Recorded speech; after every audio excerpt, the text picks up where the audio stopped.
Мұнайлы ауданындағы Қызылтөбе лицейінің оқушылары баламалы қуат көзін алудың жаңа әдістерін ойлап тапты.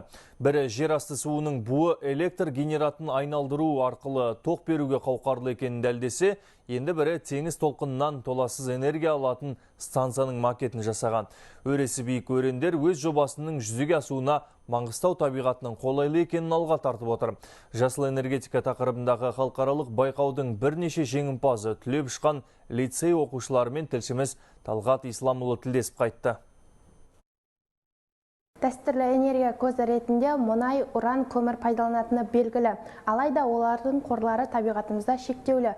Гүлжазира Қалиева ұстазының сыныптан тыс жұмыстарды өткізуіне әрдайым көмектеседі. 15 жасар жеткіншек бұл жолы өз жобасын 7-ші сынып оқушыларына таныстырып тұр.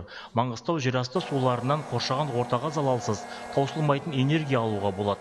Артезиан суы шығатын жерлерге станциялар салынса, тұрғын үйлер мен ғимараттар тегін электр қуаты және жылумен қамтылар еді дейді ол.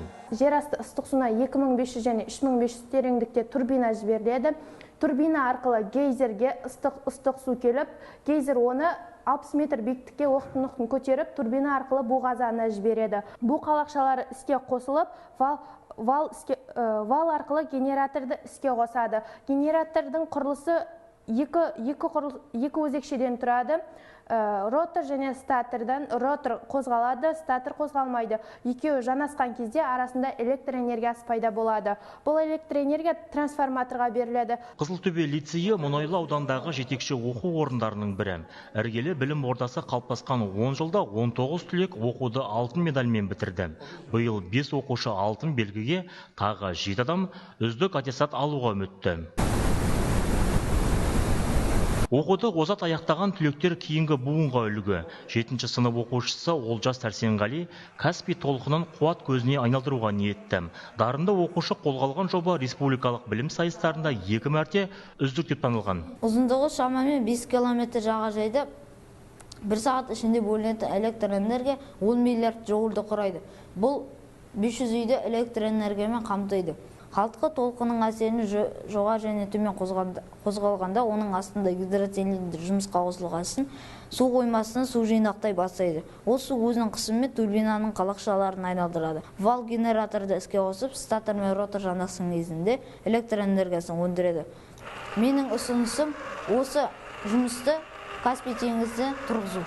Теңіз толқынынан қуат алатын станция Дания мемлекетінде қолданыста бар. Демек, мұндай кешенді Каспий жағасында салуға болады. Ал жерасты суын баламалы энергия көзіне айналдыруға жол ашқалы тұрған тың жоба әлі де талдауды қажет етеді. Судың құрамында өте белсенді элементтер бар. Бұл белсенді элементтер тотығуға өте бейім келеді. Сондықтан соны тотығу дәрежесіне жеткізбес үшін қандай амал ойлап табуға болады. Сол жөнінде жұмыстанатымыз қазір химиктермен бірге отырып. Болашақта сол жөнінде жоба қорғалатын болады. Мұнайлы ауданның 10 жылдық тойында Экспо 2017 тақырыбында көрме жәрмеңке өтті. Қызылтөбе лицейінің оқушылары дайындаған жәдігерлер көрермен көңілінен шықты. Бүгінде олары білім ордасының төрінде тұр. Талғат Исламұлы, Саламат Бекбаев, Маңғыстау облысы, Хабар 24.